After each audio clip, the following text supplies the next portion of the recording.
जब भी हम HWC की कल्पना करते हैं तो सबसे पहले हम इस चीज को समझ लेते हैं, जो HWC से जो अपेक्षा की जा रही है वो एक कॉम्प्रहेंसिव प्राइमरी हेल्थ सेंटर की अपेक्षा की जा रही है। कॉम्प्रहेंसिव प्राइमरी हेल्थ सेंटर कहने का मतलब वो संस्थान या वो जगह है जहां पे हमारा जो बेसिक कार्य होगा स्क्रीनिंग का होगा और 12 सर्विस डिलीवरी पॉइंट्स बच्चे के पैदा होने से लेकर उसके बुजुर्ग होने तक जो हमारी सेवाएं हम बच्चों को देना, बच्चे के पैदा होने से बुजुर्ग होने तक की सारी सेवाओं को 12 सर्विसेज में 12 पॉइंट्स में बांटा गया है, जिसमें हम लोग प्राइमरी सर्विसेज देंगे। एडवांस स्टेजेस की सर्विसेज नहीं, बहुत प्राइमरी सर्विसेज हम लोगों ने प्रोवाइड करानी है और रेफरल का इसमें बहुत महत्वपूर्ण योगदान है।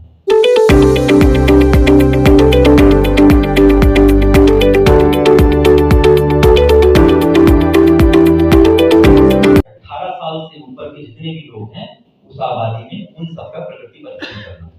प्रकृति परीक्षण करना हम लोग आयुर्वेदिक चिकित्सक के रूप में शायद जानते हैं, पर आम पब्लिक में इसको अभी इसकी जागरूकता फैलानी है, इसके विषय में लोगों को बताना है कि प्रकृति परीक्षण करा के एक आयुर्वेदिक चिकित्सक आपको बहुत अच्छे ढंग से दवा प्रेस्क्राइब कर सकता है और आपको लाइफस्टाइल मॉडिफिकेशंस बता सकता है, जिसके माध्यम से आपको दवाओं भी सीमित मात्रा में लेने की जरूरत पड़ेगी। तो ये सबसे पहला हमारा कम्युनिटी लेवल है, जिसमें आशा महत्वपूर्ण रूप से डील करेगी। और डील कैसे करेगी वो आपके पास डायरेक्ट रेफरल भी कर सकती है। दूसरा पॉपुलेशन इन्यूमरेशन और सीबैक का कार्य इसके पास है। तो पॉपुलेशन इन्यूमरेशन थोड़ा सुनने में बड़ा अटपटा शब्द लग रहा है, फैमिली फोल्डर की स्थापना, पॉपुलेशन इन्यूमरेशन। तो इसको हम अगर सरल भाषा में समझे तो एक कोरे कागज के ऊपर एक परिवार का पूरा खाका लिख देना, कितने परिवार के लोग हैं, उनकी क्या उम्र है, उनके क्या क्या व्यवसाय हैं, सामान्य सी जानकारी अगर हम सादे कागज के ऊपर लिखते हैं तो वही पॉपुलेशन इन्यूमरेशन है, वही उस व्यक्ति का, उस परिवार का फैमिली फोल्डर है। ठीक, ये अगला मेरा टॉपिक कल था, उसमें हम लोग इसको और ज्यादा डिस्क्राइब करेंगे। और जो सीबैक फॉर्म है वो भी हमारी आशा बनने बनेगी, वो एक पॉपुलेशन के भीतर जो एनसीडीज होने की संभावना कितनी ज्यादा है उसको जो फॉर्म प्रदर्शित करता है वो सीबैक फॉर्म।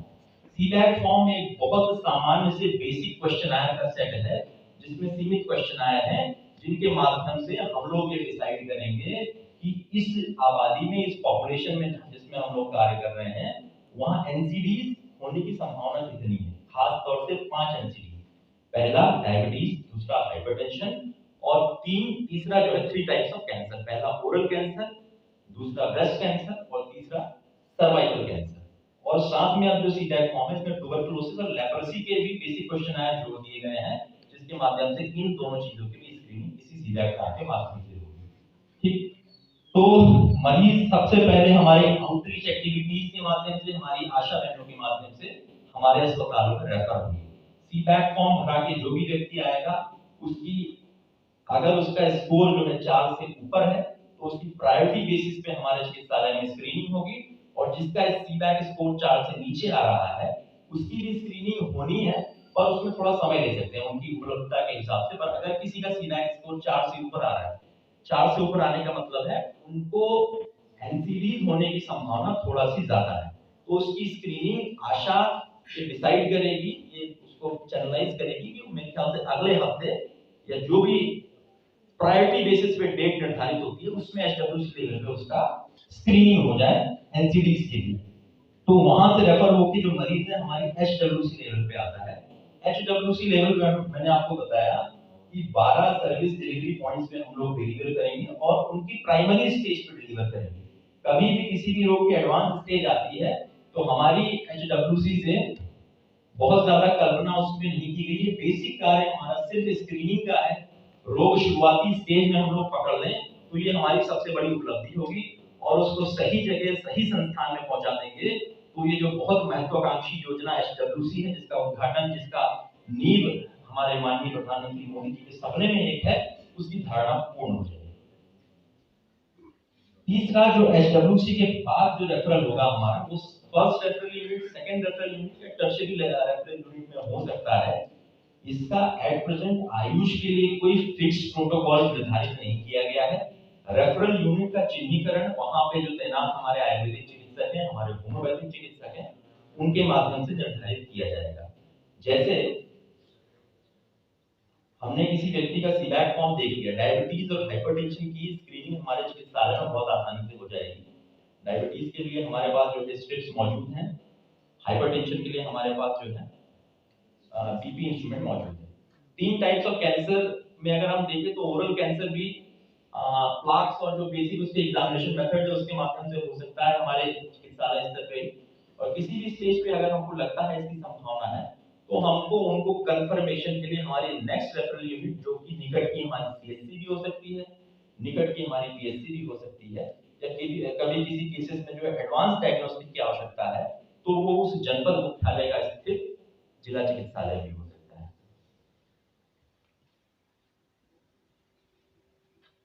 और इसमें जो रेफरल यूनिट हमारी आयुष की है वो हमारे स्पेशलाइज्ड पंचकर्मा स्पेशलाइज्ड हॉस्पिटल्स भी रहेंगे।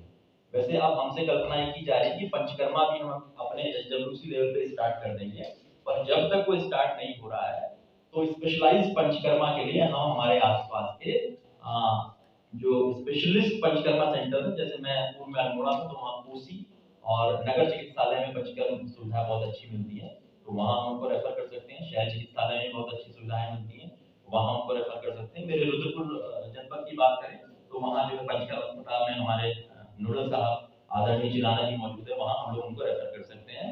अगर हरिद्वार क्षेत्र के कोई चिकित्सा अधिकारी हैं तो एजुकेशनल इंस्टीट्यूट में भी रेफर कर सकते हैं, जैसे गुरुकुल या हमारा ऋषिकुल कैंपस है, वहां भी हम उनको रेफर कर सकते हैं।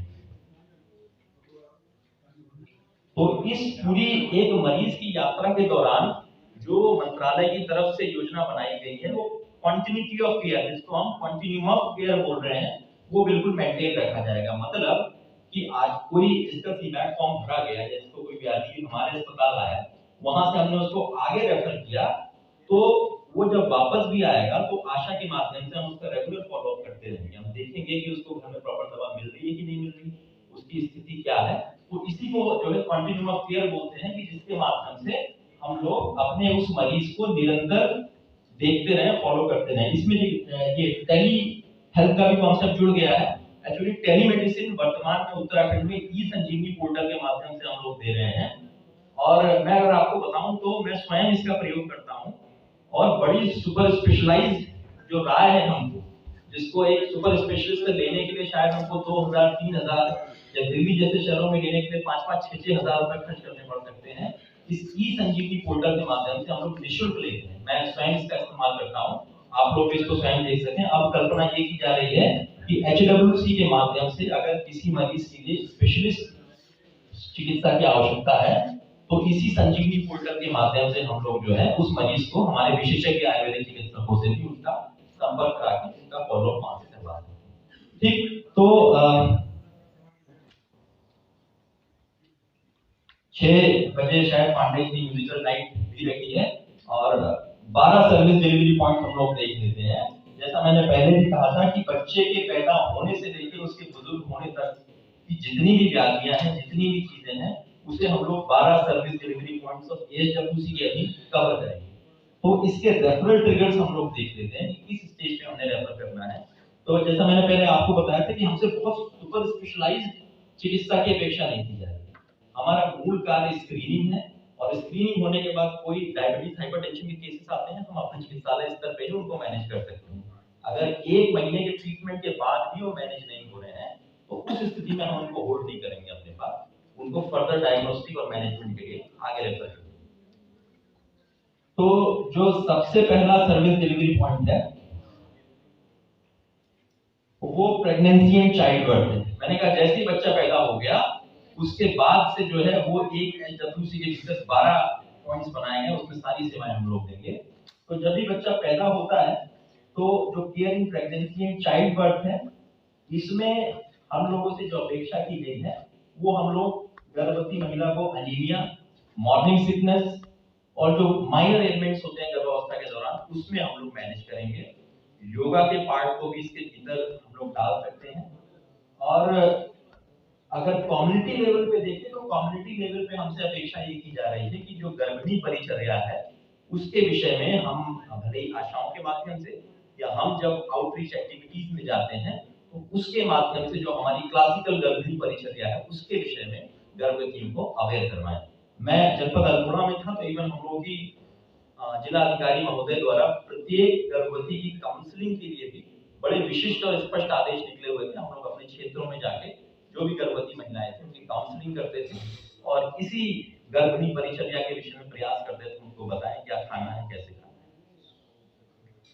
तो इसमें जैसा मैंने आपको बताया कि एनीमिया, इडिमा और बैकेक जो अमूमन गर्भावस्था के दौरान होता है, इसको हम लोग अपने चिकित्सालय स्तर पर डील करेंगे। पर इनके अगर हम लोग रेफरल ट्रिगर देख लेते हैं तो किसी भी प्रकार का एनीमिया जिसमें हीमोग्लोबिन परसेंटेज 7 से नीचे जा रहा है उसको हम अपने पास होल्ड नहीं करेंगे, उसे हम तत्काल हायर सेंटर में रेफर कर देंगे, भले ही हमारी निकट की सीएचसी हो या कहीं भी विशेषज्ञ महिला चिकित्सक बैठती हो, तो उनके पास हम रेफर कर देंगे। स्पष्ट ट्रिगर है, हीमोग्लोबिन लेवल 7 ग्राम से नीचे जाता है तो उनको हम रेफर करेंगे। दूसरी जो चीज है हम लोग बहुत अच्छे से डील करते हैं वो इडीमा के केसेस हैं, पर oedema in association with hypertension है, उस स्थिति में भी हम उस गर्भिणी को हायर सेंटर में रेफर करेंगे, या इडीमा विद डिसयूरिया है उस स्थिति में भी हम उनको जो है आगे की तरफ रेफर करेंगे।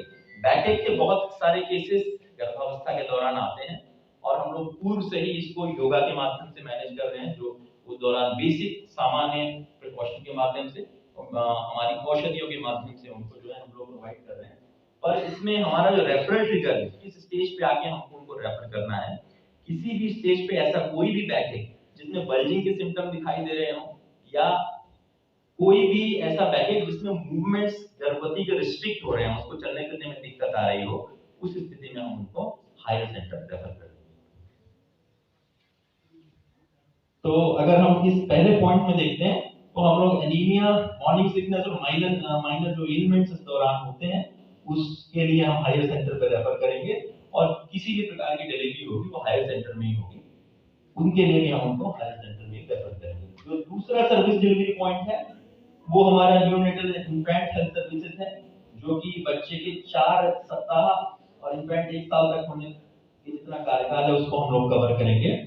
तो इसमें हम लोग अगर आयुर्वेदिक चिकित्सालय की बात करें तो उसमें सूतिका जो काल होता है, सूतिका के काल के दौरान जो भी सावधानियां बरती जाती है हमारे आयुर्वेद में, उसको हम लोग हमारे आउटरीच एक्टिविटीज के माध्यम से भी, आशाओं के माध्यम से भी प्रचार प्रसार करेंगे कि वहां का जो हमारा जनमानस है उन तक ये सामान्य बातों का प्रचार प्रसार हो जाए। दूसरा, इस दौरान होने वाला जो यूटीआई है उसका भी हम लोग अपने चिकित्सालय स्तर पर उपचार करेंगे और धात्री महिला में जो ऑगमेंटेशन ऑफ लैक्टेशन प्रॉपर हो, मिल्क प्रॉपरली बने, उसका उपचार भी हम लोग हमारे चिकित्सालय स्तर पे करेंगे। तो इसके जो ट्रिगर पॉइंट है, किस स्थिति में हम लोग को आगे रेफर करना है, तो अगर यूटीआई की शिकायत उनको होती है शुरुआती 1 माह तक, तो उस स्टेज में भी हम लोग उनको हायर सेंटर पर रेफर करेंगे। ब्रेस्ट एब्सेस की शिकायत आती है, उस स्थिति में भी हम लोग उनको हायर सेंटर रेफर करेंगे। किसी भी स्टेज पे एक्सेसिव वेजाइनल ब्लीडिंग की शिकायत होती है तो उस स्टेज में भी हम उस धात्री को आगे रेफर करेंगे। या कभी भी ऐसा लगता है, ऐसा महसूस होता है तो जनरलाइज्ड हेल्थ उस धात्री की है, उसमें कोई गिरावट आ रही है, वो पहले से अच्छा महसूस नहीं कर रही है, तो उस स्टेज में भी हम लोग उनको हायर सेंटर की तरफ रेफर करेंगे। तीसरा जो सर्विस डिलीवरी पॉइंट है वो है childhood and adolescent services. Childhood and adolescent services में देखें तो हमारा स्कूल हेल्थ का बहुत प्रॉपर इसमें शेड्यूल बना सकते हैं, कैंप हमने लगाने हैं। तो आउटरीच एक्टिविटी में देखें तो देखिए, सबसे पहले स्कूल हेल्थ इसलिए भी बहुत ज्यादा जरूरी है क्योंकि अगर हम स्वयं को भी देखें, जो बातें, जो ज्ञान हमने बाल्यकाल में सीख लिया वो हम आजीवन नहीं भूलते। तो स्कूल हेल्थ बड़ा ही महत्वपूर्ण अंग है। छोटे बच्चे के भीतर अगर हम सामान्य सी बातों का संचार कर देते हैं, हम हमारे आयुर्वेद के विषय में उसको जागरूक कर देते हैं, तो आप यकीन मानिए वो आने वाली 4 पीढ़ी को उसके विषय में जागरूक करेगा। और ये जो छोटा बच्चा होता है सबसे अच्छा मैसेंजर होता है, पूरे क्षेत्र में वो सूचना का संचार करता है। तो स्कूल हेल्थ इसीलिए बहुत ज्यादा जरूरी हो जाता है कि उसके माध्यम से हम अपनी पैथी को, हम अपने ज्ञान को बहुत जल्दी अपने क्षेत्र में सर्कुलेट कर सकते हैं, क्योंकि बच्चे की जो चंचलता है वो आपके संदेशों को दूर दूर तक पहुंचाती है। और स्कूल हेल्थ में जो महत्वपूर्ण एस्पेक्ट है वो हैंड हाइजीन के ऊपर रखना है, क्योंकि हैंड हाइजीन अभी कोविड के दौरान हमने देखा कितना महत्वपूर्ण है। और मात्र हाथों की सफाई रखने से भी हम लोग 70% कम्युनिकेबल डिजीजेस से बच सकते हैं। WHO का सर्टिफाइड डाटा है। मात्र निरंतर अंतराल पे हाथ धोने से हम लोग 70% कम्युनिकेबल डिजीज से बच सकते हैं। ऐसी व्याधि जो एक व्यक्ति से दूसरे व्यक्ति तक जाती है, उससे हम लोग बचाव कर सकते हैं। तो इसमें हम लोग ये करेंगे, स्कूल्स में योगा के विषय में बच्चों को अवगत करा सकते हैं। और इसमें जो हमारी आउटरीच एक्टिविटी है, उसमें अगर कहीं कोई ऐसे विद्यालय होते हैं जहाँ बहुत सक्रिय टीचर्स होते हैं, बहुत अच्छे प्रिंसिपल होते हैं, वहां पे अगर हम लोग अपनी मेडिसिन एक वाटिका भोगियो चिकित्सालय की, और उसको भी हम लोग वहां पे लगवा सकते हैं, जिससे छोटे बच्चों को वहां की जनमानस को सामान्य से मेडिसिन जो प्लांट्स हैं उनकी उपयोगिता के बारे में निरंतर मालूम चलता है। ये चीज हम कर सकते हैं स्कूल लेवल पे। HWC लेवल पे जो भी एडोलसेंट एजेस की सामान्य डाइजेस्टिव प्रॉब्लम्स होती हैं या recurrent upper respiratory tract infection की समस्या है, उसको हम लोग डील कर सकते हैं। और किसी भी प्रकार की डेफिशिएंसी डिजीज, डेवलपमेंटल डिलेज है या कॉन्जेनाइटल एनोमैली है या सर्जरी की आवश्यकता है, उस स्थिति में हम उनको हायर सेंटर बच्चों को रेफर करेंगे। किसी भी प्रकार का हार्मोनल इम्बैलेंस है, उस स्थिति में हम बच्चों को हायर सेंटर पे रेफर करेंगे। और जो हमारा चौथा सर्विस डिलीवरी पॉइंट है, फैमिली प्लानिंग है, कॉन्ट्रासेप्टिव सर्विसेज और रिप्रोडक्टिव हेल्थ है। फैमिली प्लानिंग में आयुष का कोई भी इंटरवेंशन अभी बताया नहीं गया है, कोई भी इंटरवेंशन रिकमेंडेड नहीं है, तो इसमें बहुत ज्यादा हमसे अपेक्षा नहीं की जा रही है। पर चूंकि इसी पोर्शन में रिप्रोडक्टिव हेल्थ भी है, तो इसमें primary dysmenorrhoea, dysfunctional uterine bleeding, leucorrhoea और अनीमिया को हम लोग हमारे HWC लेवल पे डील करेंगे। हम लोग पूर्व से भी इन सारी चीजों को बहुत अच्छे तरीके से अपने चिकित्सालय में डील कर रहे हैं। बस हम इनके रेफरल ट्रिगर को देख लेते हैं कि किस स्टेज पे हमको इनको आगे रेफर करना है। डिस्मेनोरिया हम लोग बहुत अच्छे से डील कर रहे हैं, पर ऐसा कोई भी डिस्मेनोरिया जिसमें acute abdominal pain with severe vomiting के लक्षण हो, उनको हम हायर सेंटर पे रेफर करेंगे। पेशेंट शॉक की स्थिति में जा रहा है, उस स्थिति में हायर सेंटर में रेफर करेंगे। डिस्मेनोरिया का ऐसा कोई भी केस जिसमें प्रोफ्यूज वेजाइनल ब्लीडिंग की शिकायत है, उसमें भी हम पेशेंट को हायर सेंटर रेफर करेंगे। सीवियर एनीमिया यानी हीमोग्लोबिन का लेवल 7 ग्राम से नीचे जा रहा है, उस मरीज को भी हमने अपने पास होल्ड नहीं करना है, हम हायर सेंटर भी उसको रेफर करेंगे। या बहुत सारी स्थिति में ये होता है, डिस्मेनोरिया का मरीज हमारे पास आया और हमारी 2 महीने की मेडिकेशन भी उसको रिस्पॉन्ड नहीं कर रही है, तो भी हम प्रॉपर मेडिकेशन मैनेजमेंट के लिए उसको हायर सेंटर डायग्नोस्टिक पर्पस के लिए बिल्कुल रेफर करेंगे।